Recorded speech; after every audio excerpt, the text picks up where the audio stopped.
Hello student, welcome new learning class. আজকে আমরা পড়ব ক্লাস 7-এর পরিবেশ বিজ্ঞান বইটা, লাইফ সায়েন্সের যে পার্ট আছে সেটা। চ্যাপ্টার হচ্ছে কি পাতা। ঠিক আছে, আজকে আমরা জানবো পাতা সম্পর্কে। ঠিক আছে, কোনটা কোন গাছের পাতা সেটা আমরা আজকে দেখব। তবে তোমরা যারা যারা চ্যানেলটা সাবস্ক্রাইব করনি অবশ্যই করে দিও। দেখো 1 নাম্বার কি রয়েছে, এই যে একটা পাতার ছবি দেওয়া রয়েছে। এটা কোন পাতা? টোটাল এখানে 5টা পাতা দেওয়া রয়েছে। এই পাতাগুলো দেখে তোমাদের লিখতে হবে। এখানে দেখো কোশ্চেন দিয়েছে কোনটা কোন গাছের পাতা, তার নাম লেখো। 1 নম্বর কি, এটা কোন গাছের পাতা? এটা হচ্ছে ঝাউ গাছের পাতা। 2 নম্বর, এটা হচ্ছে বাঁশ পাতা, এটা হলো জবা পাতা, এটা হচ্ছে পদ্ম পাতা, আর এটা হচ্ছে ছাতিম।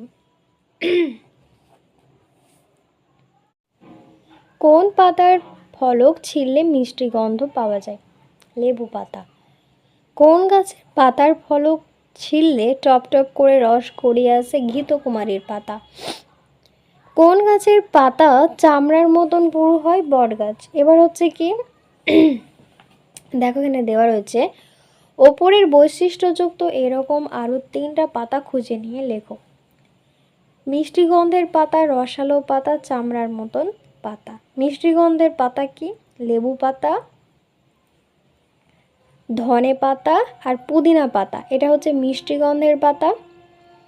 রসালো পাতা হচ্ছে ঘৃতকুমারীর পাতা আর পাথরকুচি পাতা। আর চামড়ার মতন পাতা হচ্ছে বট পাতা আর অশ্বত্থ গাছের পাতা।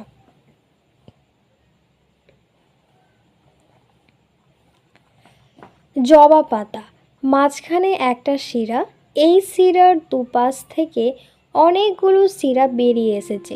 শিরাগুলো সব মিলে একটা জালের মতন তৈরি করেছে। কলা পাতা কি? মাঝখানে একটা শিরা, মাঝখানে শিরার 2 পাশ থেকে সমান্তরাল অনেকগুলো শিরা বেরিয়ে এসেছে। পত্রমূল কাকে বলে? পাতার যে গঠনটি পত্রবৃন্দের কাণ্ডের পর্বের সঙ্গে যুক্ত তার নাম হলো পত্রমূল। পাতার যে গঠনটি পত্রবৃন্দকে কাণ্ডের পর্বের সঙ্গে যুক্ত করে রাখে তার নাম হলো পত্রমূল। এবার হচ্ছে পাতার বিভিন্ন অংশ কি কি কাজ করে, মানে কি পাতার কাজ কি? নিচের সারণীর বাম দিকের সঙ্গে ডান দিকের মানে মিল করতে হবে, মানে খুঁজে বের করতে হবে কোন পাতার কোন কাজ। এখানে পাতার কটা ভাগ দেওয়া রয়েছে? 3টে। পত্র ফলক, পত্রবৃত্ত, আর একটা হচ্ছে পত্রমূল। পত্রমূল কোনটা? পাতার যে গঠনটি পত্রবৃন্দকে কাণ্ডের পর্বের সঙ্গে যুক্ত করে থাকে সেটা হচ্ছে পত্রমূল। পত্রফলক কোনটা? এখানে তোমাদের জানতে হবে এই পাতাগুলোর কাজ কি। পত্রফলকের কাজ কি? খাদ্য প্রস্তুত করা, গ্যাসের আদান প্রদান করা, বাষ্পমোচন মানে উদ্ভিদ দেহ থেকে বাষ্পাকারে জল বেরিয়ে যাবে। তাহলে পত্রফলকের কাজ কি কি? খাদ্য প্রস্তুত করা, গ্যাসের আদান প্রদান করা, বাষ্পমোচন করা। পত্রবৃন্দের কাজ কি? পত্রবৃন্দের কাজ হলো পত্রফলককে ধরে রাখা। পত্রফলককে ধরে রাখা হলো পত্রবৃন্দের কাজ। আর পত্রমূলের কাজ কি? জল ও খাদ্য। পত্রমূলের কাজ জল ও খাদ্য পরিবহন করা আর পাতাকে কাণ্ড বা শাখার সঙ্গে যুক্ত করে রাখা। এবার দেখো এখানে পাতার ছবি দেওয়া রয়েছে, এটা তোমাদের লিখতে হবে এখানে কোনটা কোন পাতা। নিচের ছবিগুলি লক্ষ্য করো এবং এই পাতাগুলো কোন কোন উদ্ভিদের।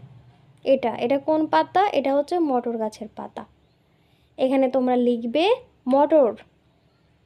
এটা হচ্ছে ফণি মনসা, এটা হচ্ছে অ্যালোভেরা যেটাকে বলে ঘৃতকুমারী, এটা হচ্ছে পাথরকুচি, আর এটা হচ্ছে কলসীপত্রী।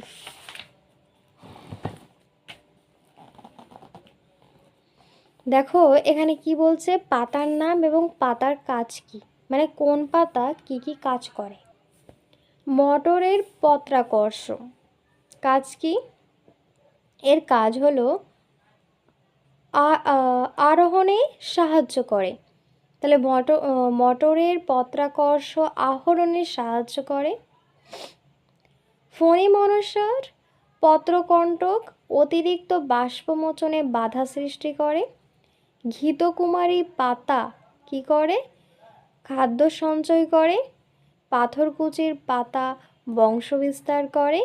আর কলসীপত্রীর পাতা পতঙ্গের দেহস্থিতি নাইট্রোজেন ঘটিত উপাদান সংগ্রহ করে। আমি আবার বলে দিচ্ছি, দেখো, মটরের পত্রাকর্ষ আরোহণে সাহায্য করে। ফণী মনসার পত্রকণ্টক অতিরিক্ত বাষ্পমোচনে বাধা তৈরি করে।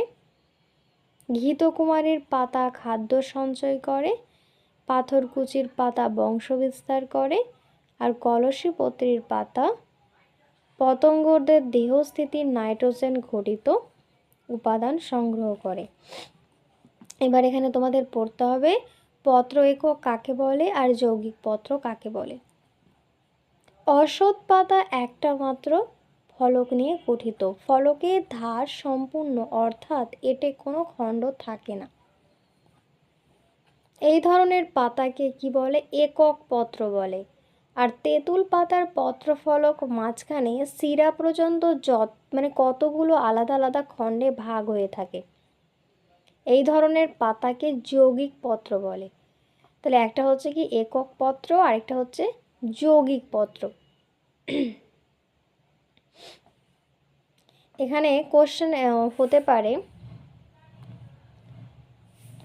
যে একক পত্র কোন গাছের মধ্যে দেখা যায়? কোন গাছের পাতা একক পত্র দেখা যায়? অশত পাতা। আর যৌগিক পত্র দেখা যায় তেঁতুল গাছের পাতায়। একক পত্রযুক্ত গাছের নাম এবং যৌগিক পত্রযুক্ত গাছের নাম। একক পত্রযুক্ত গাছের নাম কি? পান গাছ, অশত পাতা, বট পাতা। আর যৌগিক পত্রযুক্ত গাছের নাম হলো সজনে পাতা, তেঁতুল পাতা,